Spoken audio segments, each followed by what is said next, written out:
Welcome to யாவரும் கேளீர். நான் உங்க பத்ரி பேசுறேன்.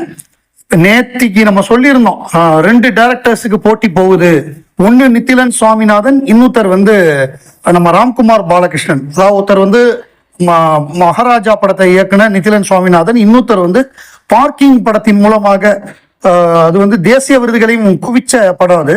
அதே சமயத்துல நல்லா ஓடின படம், எல்லாராலும் பாராட்டப்பட்ட பார்க்கிங், அதை இயக்குன ராம்குமார் பாலகிருஷ்ணன். ரெண்டு பேருக்கும் தான் உலகநாயகன் கமலஹாசனுடைய ராஜ்கமல் நிறுவனம் ரஜினிகாந்தை வச்சு தயாரிக்கக்கூடிய படம் ரஜினிகாந்த் 173 அந்த படத்துக்கான இயக்குனராக ரெண்டு பேர்ல ஒருத்தரை முடிவு செய்வாங்க அப்படின்னு நம்ம சொல்லியிருந்தோம். ரெண்டு பேருக்கும் உலகநாயகனுக்கும் உள்ள அந்த பாண்டு, அதை பத்தியும் நம்ம சொல்லியிருந்தோம். இப்ப லேட்டஸ்டா என்ன தகவல் வந்திருக்குன்னா, 90% ராம்குமார் பாலகிருஷ்ணன் தான் டைரக்டர் ஆகிறதுக்கு வாய்ப்பு இருக்கு அப்படிங்கிற மாதிரியாக தகவல் எல்லாம் வந்துகிட்டு இருக்கு. ஸோ ராம்குமார் பாலகிருஷ்ணனை பொறுத்தவரை அவர் ரெடியா வச்சிருக்காரு, ஸ்டோரி ஸ்கிரீன் பிளேயோட பக்காவா வச்சிருக்காரு. ஏன்னா அவர் ஏற்கனவே சிம்புவை வச்சு இப்போ ஒரு படம் எடுக்கிறதா இருந்தது. சிம்பு அவருடைய பிறந்த நாள்ல 3 படங்கள் அறிவிச்சாரு. அந்த 3மே டிராப் ஆயிடுச்சு. அந்த 3மே டிராப் ஆகி இப்போ இவர் நம்ம வெற்றிமாறனுடைய படம், நம்ம இவர் டைரக்ஷன்ல, வெற்றிமாறன் டைரக்ஷன்ல கலைப்புலி தானு படம் அரசன், அந்த படத்துல நடிக்க போறாரு. இப்ப அது ஷூட்டிங் சீக்கிரம் ஆரம்பிக்க போறாங்க. இப்ப இன்னைக்கு கூட அதுல விஜய் சேதுபதி ஆட் ஆயிருக்காரு. விஜய் சேதுபதி நடிச்சு ஏற்கனவே ட்ரெயின் ஒரு படம் வியாபாரமாகாம இருக்கு, பிசாசுன்னு ஒரு படம் வியாபாரமாகாம இருக்கு.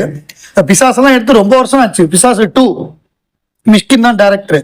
இந்த ட்ரெயின் படத்துக்கும் மிஷ்கின் தான் டைரக்டர். அதாவது மிஷ்கின் எல்லாம் வச்சு 5 கோடி 6 கோடிக்கு மேல செலவு பண்ணி படமே எடுக்கக்கூடாது. இவங்க கண்ணாப்புண்ணான்னு செலவு பண்ணியிருக்காங்க. அதெல்லாம் தியேட்ரிக்கல் ரைட்ஸ் போகாது. இவ்வளவு விவரம் தெரிஞ்ச தானு எப்படி இப்படி பண்ணாருன்னு தெரியல. சரி, அது ஒரு பக்கம் இருக்கட்டும். அநேகமாக ராம்குமார் பாலகிருஷ்ணன் உலகநாயகன் கமலஹாசனின் ராஜ்கமல் வழங்கும் ரஜினிகாந்த் 173 இயக்குவார் அப்படின்னு தெரியுது.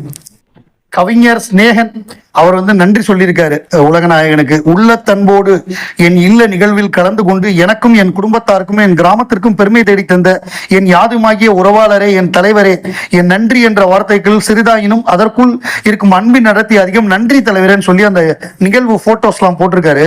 அந்த வீடியோ போட்டிருக்காரு. பிரமாதமா இருக்கு. அருமையா எடிட் பண்ணி அந்த ஒட்டுமொத்த நிகழ்வையும் போட்டிருக்காரு. ரொம்ப பிரமாதமா இருக்கு.